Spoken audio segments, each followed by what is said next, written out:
ನೀವು ಬೆಳೀತಿರೋಂಥ ಕ್ಯಾಪ್ಸಿಕಮ್ ತೋಟದಲ್ಲಿ ವಿಲ್ಟ್ ಸಮಸ್ಯೆ ಇದ್ದರೆ ಅದನ್ನು ಯಾವ ರೀತಿ ಕಂಟ್ರೋಲ್ ಮಾಡ್ಕೋಬೇಕು ಅಂತ ಈ ವಿಡಿಯೋದಲ್ಲಿ ಎಕ್ಸ್ಪ್ಲೈನ್ ಮಾಡಿದ್ದೀನಿ. ಈ ವಿಡಿಯೋನ ಸಂಪೂರ್ಣವಾಗಿ ವಾಚ್ ಮಾಡಿ.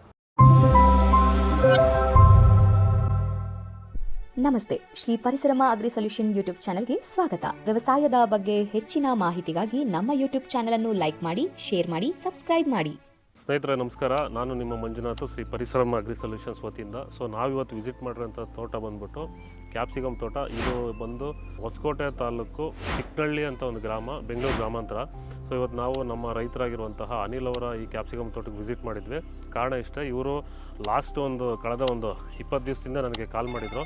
ಸೊ ನಮ್ಮ ಕ್ಯಾಪ್ಸಿಕಮ್ ತೋಟದಲ್ಲಿ ವಿಲ್ಟ್ ಸಮಸ್ಯೆ ಹೆಚ್ಚಾಗಿದೆ ಸರ್, ಬೇರೆ ಅದು ಇದು ಎಲ್ಲ ಮಾಡಿದ್ವಿ, ಬೇರೆ ರಾಸಾಯನಿಕಗಳೆಲ್ಲ ಬಿಟ್ಟು. ಸೊ ಅವ್ರಿಗೆ ನಾವು ಪ್ಲಾಂಟ್ ವೆಲ್ಲು ಮತ್ತು ವೈರಿಗನ್ನ ರೆಕಮೆಂಡ್ ಮಾಡಿಸಿ ಅದನ್ನು ಸಾಯಿಲ್ ಅಪ್ಲಿಕೇಶನ್ ಮಾಡಿಸಿದ್ವಿ ಮತ್ತು ಸ್ಪ್ರೇನೂ ಮಾಡಿಸಿದ್ವಿ. ಈಗ ಆಲ್ರೆಡಿ 2 ರೌಂಡ್ಸ್ ಮಾಡಿದ್ದಾರೆ. ಈಗ ವಿಲ್ಟ್ ಹತೋಟಿಗೆ ಬಂದಿದೆ ಅಂತ ನಮ್ಗೆ ಅವರು ಫೋನ್ ಮಾಡಿದಾಗ ಹೇಳಿದಾಗ ವಿಸಿಟ್ಗೆ ಅಂತ ಬಂದಿದ್ವಿ ತೋಟನ. ಸೊ ಬನ್ನಿ ನಮ್ಮ ರೈತನ ಮಾತಾಡ್ಸೋಣ, ಅವರು ಯಾವ ರೀತಿ ಬಳಸಿದ್ದಾರೆ, ಬಳಸಿದ ಮೇಲೆ ವಿಲ್ಟ್ ಯಾವ ರೀತಿ ಹತೋಟಿಗೆ ಬಂದಿದೆ. ಸೊ ಇದೆಲ್ಲ ಅವ್ರ ಮೂಲಕನೇ ಕೇಳಿ ತಿಳ್ಕೊಳ್ಳೋಣ. ವಿಡಿಯೋನ ಎಂಡ್ವರೆಗೂ ವಾಚ್ ಮಾಡಿ, ಹಾಗೆ ಬೇರೆ ರೈತರಿಗೆ ವಿಡಿಯೋನ ಶೇರ್ ಮಾಡಿ ಅಂತ ಹೇಳ್ತಾ ನಮ್ಮ ರೈತನ ಮಾತಾಡ್ತೀನಿ. ಸರ್ ನಮಸ್ಕಾರ. ನಮಸ್ಕಾರ ಸರ್. ಸರ್ ನಿಮ್ಮ ಒಂದು ಕಿರು ಪರಿಚಯ ಮಾಡಿಕೊಡಿ ಸರ್ ನಮ್ಮ ರೈತರಿಗೆ. ಸರ್ ನನ್ನ ಹೆಸರು ಅನಿಲ್ ಅಂತ, ಹೊಸಕೋಟೆ ತಾಲೂಕು ಚಿಕ್ಕನಹಳ್ಳಿ ಗ್ರಾಮ. ಸರ್ ಹೇಳಿ, ಈಗ ನಿಮ್ಮ ತೋಟಕ್ಕೆ ಇವಾಗ ಲಾಸ್ಟ್ ಟೈಮ್ ನೀವು ನಾವು ಕಾಲ್ ಮಾಡಿದಾಗ ಈ ವಿಲ್ಟ್ ಸಮಸ್ಯೆ ಇದೆ ಸರ್ ನಮ್ಮ ತೋಟದಲ್ಲಿ, ಸೊ ಕಂಟ್ರೋಲ್ ಬಂದಿಲ್ಲ ಅಂತ ಹೇಳಿದ್ರಲ್ಲ. ಸೊ ಈಗ ನೀವು ವೈರಿಗಾನು ಪ್ಲಾಂಟಲ್ಲಿ ಆಲ್ರೆಡಿ ಬಳಸಿದ್ದೀರಾ. ಸೊ ಬಳಸಿದ ಮೇಲೆ ಯಾವ ರೀತಿ ಅನುಕೂಲ ಆಗಿದೆ, ವಿಲ್ಟ್ ಕಂಟ್ರೋಲ್ ಬಂದಿದೆಯಾ ಹೇಗೆ ಅನ್ನೋದು ನಮ್ಮ ರೈತರಿಗೆ ಒಂಚೂರು ಮಾಹಿತಿ. ಸರ್ ಫಸ್ಟು ಒಂದು ಟೈಮ್ ಬಳಸಿದ ಕೂಡಲೇ ಸ್ವಲ್ಪ ಹತೋಟಿಗೆ ಬಂತು. ಆಮೇಲೆ ಮತ್ತೆ ನಾನು ನಿಮ್ಗೆ ಕಾಲ್ ಮಾಡಿ ಕೇಳಿದೆ, ತಿರುಗಿ ಇನ್ನೊಂದು ಸತಿ ನೀವು ಬಳಸಿ ಸರ್ ಅಂತ ಹೇಳಿದ್ರಿ. ಮತ್ತೆ ಬಳಸಿ ಒಂದು ಕಿತ ಸ್ಪ್ರೇ ಮಾಡಿದೆ. ಈಗ ಒಂದು 99% ವಿಲ್ಟ್ ಕಂಟ್ರೋಲ್ ಬಂದುಬಿಟ್ಟಿದೆ. ಯಾಕೆ ತುಂಬಾ ಇತ್ತು, ನಾವು ಬೇರೆ ಥರದ್ದೆಲ್ಲ ಯೂಸ್ ಮಾಡಿದ್ವಿ, ಅದರಿಂದ ಸರಿಯಾಗಿರಲಿಲ್ಲ. ಮತ್ತು ನಮ್ಮ ಗೊತ್ತಿರೋರೊಬ್ಬರು ಈ ಥರ ಹೇಳಿದರು, ಈ ಥರ ಮಂಜಾ ಸರ್ ಅಂತ ಕೇಳ್ರಿ, ರೆಫರ್ ಮಾಡ್ತಾರೆ ಅಂತ. ಆಮೇಲೆ ನಾನು ನಿಮಗೆ ಕಾಲ್ ಮಾಡಿದಾದ್ಮೇಲೆ ತೊಗೊಂಬಂದು ಬಿಟ್ಟೆ ಪ್ಲಾಂಟ್ ವಿಲ್ಲು ಮತ್ತು ವೈಗ್ರು ಬಿಟ್ಟಾದ್ಮೇಲೆ ಅದು ವಿಲ್ಟೆಲ್ಲ ಕಂಟ್ರೋಲ್ ಬಂದಿದೆ ಸರ್. ಈಗ ಕಂಟ್ರೋಲ್ ಬಂದಿದೆ. ಸೊ ಈಗ ನೀವು ಇದನ್ನು ಕಂಟಿನ್ಯೂ ಮಾಡ್ತೀರಾ ಸರ್? ಸರ್ ಖಂಡಿತ ಮಾಡ್ತೀವಿ. 10 ಡೇಸ್ಗೆ ಒಂದು ಟೈಮು, ಓಕೆ, ಒಂದು ಟೈಮ್ ಸ್ಪ್ರೇ ಮಾಡ್ತೀವಿ, ಒಂದು ಟೈಮ್ ಡ್ರಿಪ್ಪಲ್ಲಿ ಭೂಮಿಗೂ ಬಿಡ್ತೀವಿ. ಸೊ ಈಗ ಬಿಟ್ಟ ಮೇಲೆ ಇದು ಇವನ್ ವಿಲ್ಟ್ ಕಂಟ್ರೋಲ್ ಆಗೋ ಜೊತೆಲಿ ನಿಮಗೆ ಗಿಡ ಗ್ರೋತ್ ಆಗಲಿ, flower setting, fruit setting sir ಎಲ್ಲ ಚೆನ್ನಾಗಿದೆ. ಗ್ರೋತು ಚೆನ್ನಾಗಿದೆ, ಫ್ಲವರ್ ಸೆಟ್ಟಿಂಗು ಆಗ್ತಾ ಇದೆ, ಕಾಯಿ ಶೈನಿಂಗು ಬರ್ತಾ ಇದೆ, ಮತ್ತು ಫಿನಿಶಿಂಗು ಬರ್ತಾ ಇದೆ ಚೆನ್ನಾಗಿ. ಓಕೆ, ಎಲ್ಲ ಚೆನ್ನಾಗಿದೆ, ಗಿಡ ಡೆವಲಪ್ಮೆಂಟ್ ಎಲ್ಲ ಚೆನ್ನಾಗಿದೆ, ತೊಂದರೆ. ಸರ್ ಈಗ ಎಸ್ಪೆಷಲಿ ನಮ್ಮ ರೈತರಿಗೆ ವಿಲ್ಟ್ ಬಂದು ಯೂಶಲಿ ಟೊಮೊಟೊ ಅಲ್ಲಿ, ಹೂವಿನ ಬೆಳೆಯಲ್ಲಿ, ಬೇರೆ ತರಕಾರಿ ಬೆಳೆಗಳಿತ್ತು. ಇವಾಗ ಕ್ಯಾಪ್ಸಿಕಮ್ ಬೆಳೆಯಲ್ಲೂ ವಿಲ್ಟ್ ಸಮಸ್ಯೆ ಈಗ ಹೆಚ್ಚಾಗಿ ಅಲ್ಲಲ್ಲಿ ಕಾಣ್ತಾ ಇದೆ.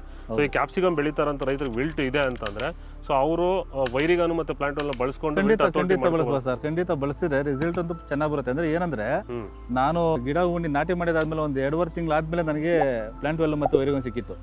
ಫಸ್ಟ್ ಇಂದಾನೆ ಬಳಸ್ಕೊಂಡಿದ್ರೆ ಆಕ್ಚುಲಿ ನಾನು ಸುಮಾರು ಗಿಡ ಹೋಗಿದೆ, ಫಸ್ಟ್ ಇಂದಾನೆ ಬಳಸ್ಕೊಂಡಿದ್ರೆ ತುಂಬಾ ಹತೋಟಿಗೆ ಬಂದಿರ್ತಾ ಇತ್ತು. ಮುಂಚೆ ಏನ್ ಗಿಡ ಹೋಗಿತ್ತೋ ಅಲ್ಲಿಗೆ ಸ್ಟಾಪ್ ಆಗಿ ಮುಂದಕ್ಕೆ ಹೋಗ್ತಾರ ಗಿಡ ಇವಾಗ ಸ್ಟಾಪ್ ಆಗಿದೆ. ಅಂದ್ರೆ ವೈರಿಗಾನ್ ಪ್ಲಾಂಟ್ ವೆಲ್ ಬಿಟ್ಟ ಮೇಲೆ ಹೌದು, ಗಿಡ ಹೋಗಿದ್ಮೇಲೆ ಮುಂದಕ್ಕೆ ಹೋಗ್ತಾ ಇರೋದು ಬಂದು ಸ್ಟಾಪ್ ಆಗಿದೆ. ಹೌದು ಆಗಿದೆ. ಸೊ ಈ ಮೂಲಕ ನಮ್ಮ ಬೇರೆ ಬೆಳೆಗಾರರಿಗೆ, ಕ್ಯಾಪ್ಸಿಕಮ್ ಬೆಳೀತಾರ ರೈತರು ಇರ್ಬೋದು, ಅಥವಾ ತರಕಾರಿ ಬೆಳೆಗ ಟೊಮೊಟೊ ಇರ್ಬೋದು, ಹೂವಿನ ಬೆಳೆ ಅಂತ ರೈತರಿಗೆ ಸೊ ವೈರಿಗಾನ್ ಮತ್ತು ಪ್ಲಾಂಟ್ ವೆಲ್ ಬಗ್ಗೆ ಒಂದು ಅದ್ರ ಬಗ್ಗೆ ಏನಾದ್ರು ಹೇಳೋದಿದ್ರೆ ಒಂಚೂರು ಮಾಹಿತಿ ಕೊಟ್ಬಿಡಿ ಸರ್. ಸರ್ ಏನಂದ್ರೆ, ಈಗ ನಮಗೆ ರಿಸಲ್ಟ್ ತುಂಬಾ ಬಂದ್ಬಿಟ್ಟಿದೆ. ಯಾಕಂದ್ರೆ ನಾವು ಬೇರೆ ತರದ್ದೆಲ್ಲ ಯೂಸ್ ಮಾಡಿದ್ರಲ್ವಾ. Okay sir. ಅದು ಏನು ಸ್ವಲ್ಪ ಅಷ್ಟು ಮಟ್ಟಿಗೆ ಅದಕ್ಕೆ ಏನು ಕೆಲಸ ಮಾಡಿತ್ತೋ ಮಾಡಿದೆ. ಬಟ್ ಇದು ಬಿಟ್ಟಾದ್ಮೇಲೆ 99 ಭಾಗ ಕಂಟ್ರೋಲ್ ಬಂದ್ಬಿಟ್ಟಿದೆ. ಇನ್ನೇನು 1% ಅನ್ನೋದು ಏನಿದೆ, ಇನ್ನೊಂದು ಸರಿ ಅದು ಕ್ಲಿಯರ್ ಆಗುತ್ತೆ ಅಂತ ನಂಬಿಕೆ ಇದೆ. ಯಾಕಂದ್ರೆ ಇನ್ನು ಬಿಟ್ಟು 5 ಡೇಸ್ ಆಗಿದೆ. ನಾನು ಇನ್ನೊಂದು 2-3 ಡೇಸ್ ಬಿಟ್ಟು 10 ಡೇಸ್ ಒಳಗಡೆ ಬಿಡ್ತೀನಿ, ಮತ್ತೆ ಇನ್ನೊಂದು ಟೈಮ್ ಸ್ಪ್ರೇ ಮಾಡ್ತೀನಿ. ಹಂಗೆ ಕಂಟ್ರೋಲ್ ಬಂದೇ ಬರುತ್ತೆ. ಬೇರೆ ಎಲ್ಲ ಬೆಳೆಗೂ ಬಳಸ್ಬೋದು, ಕ್ಯಾಪ್ಸಿಕಮ್ಗೂ ಬಳಸ್ಬೋದು, ವೈರಿಗನು ಪ್ಲಾಂಟ್ ವೆಲ್ಲು ಏನು ಸಮಸ್ಯೆ ಇಲ್ಲ. ವೈರಸ್ ಮತ್ತು ವಿಲ್ಟ್ಗೆ ತುಂಬ ಅನುಕೂಲ ಆಗುತ್ತೆ ಸರ್. ಸೊ ನೋಡಿ, ಇದು ನಮ್ಮ ಒಂದು ರೈತರ ಅಭಿಪ್ರಾಯ. ಸೊ ಆಲ್ರೆಡಿ ನಮ್ಮ ರೈತರು ಇವಾಗ ಬಳಸಿರೋದು 2 ಟೈಮು. ಇನ್ನು ಮುಂದಕ್ಕೆ ಅವ್ರು ಕಂಟಿನ್ಯೂ ಮಾಡ್ತೀವಿ ಸರ್, ಇದು ಯಾಕಂದರೆ ಮುಂಚೆನೇ ನಮ್ಗೆ ಸಿಕ್ಕಿದ್ರೆ ಮುಂಚೆ ಮಾಡ್ತಿದ್ವಿ ಅಂತ ಹೇಳಿದ್ರು. ಇವ್ರು ನಮ್ಗೆ ಪರಿಚಯ ಆಗಿದೆ 2 ತಿಂಗಳು ಆದಮೇಲೆ. ಸೊ ಆದರೂ ಅವ್ರಿಗೆ ಇದ್ರ ಬಳಕೆಯಿಂದ ಅವ್ರಿಗೆ ವಿಲ್ಟ್ ಹತೋಟಿಗೆ ಬಂದು ಗಿಡ ಗ್ರೋತ್ ಆಗಲಿ, ಫ್ಲವರ್ ಸೆಟಪ್ಪು, ಫ್ರೂಟ್ ಫಿನಿಶಿಂಗು ಚೆನ್ನಾಗಿ ಬರ್ತಾ ಇರೋದ್ರಿಂದ ಇವರು ಕಂಟಿನ್ಯೂ ಮಾಡ್ತೀವಿ ಅಂತ ಹೇಳ್ತಾ ಇದ್ದಾರೆ. ಸೊ ನೀವು ಕ್ಯಾಪ್ಸಿಕಮ್ ಬೆಳೆ ಇರ್ಬೋದು, ಅಥವಾ ತರಕಾರಿ ಬೆಳೆ ಇರ್ಬೋದು, ಅಥವಾ ಬೇರೆ ಹೂವಿನ ಬೆಳೆ, ಎನಿ ಕ್ರಾಪು ಪ್ಲಾಂಟ್ ವೆಲ್ಲು ಮತ್ತು ವೈರಿಗನ್ನ ಬಳಸ್ಕೊಂಡು ಭೂಮಿಯ ಫಲವತ್ತತೆ ಜೊತೆಗೆ ಗಿಡದ ಅಭಿವೃದ್ಧಿ ಗುಣಮಟ್ಟ ನಾವು ಬಳಸ್ಕೋಬೋದು ಅಂತ ಹೇಳ್ತಾ ಈ ವಿಡಿಯೋನ ಮುಗಿಸ್ತಾ ಇದ್ದೀವಿ. ಸೊ ಹೆಚ್ಚಿನ ಮಾಹಿತಿಗೆ ನೀವು ನಮ್ಮ ಸಂಪರ್ಕ ಮಾಡಿ, ಹಾಗೆ ವಿಡಿಯೋನ ಪ್ರತಿಯೊಬ್ಬ ಬೇರೆ ರೈತರಿಗೂ ಇದನ್ನು ಶೇರ್ ಮಾಡಿ ಅಂತ ಹೇಳ್ತಾ ವಿಡಿಯೋನ ಮುಗಿಸ್ತಾ ಇದ್ದೀವಿ. ಸೊ ತುಂಬ ಧನ್ಯವಾದಗಳು ಸರ್, ನಿಮ್ಮ ಎಲ್ಲ ಮಾಹಿತಿ ನಮ್ಮ ರೈತರ ಜೊತೆ ಶೇರ್ ಮಾಡಿದ್ವಿ. ತುಂಬ ಹೃದಯ ಧನ್ಯವಾದಗಳು ಅಂತ. ಥ್ಯಾಂಕ್ ಯು, ನಮಸ್ಕಾರ.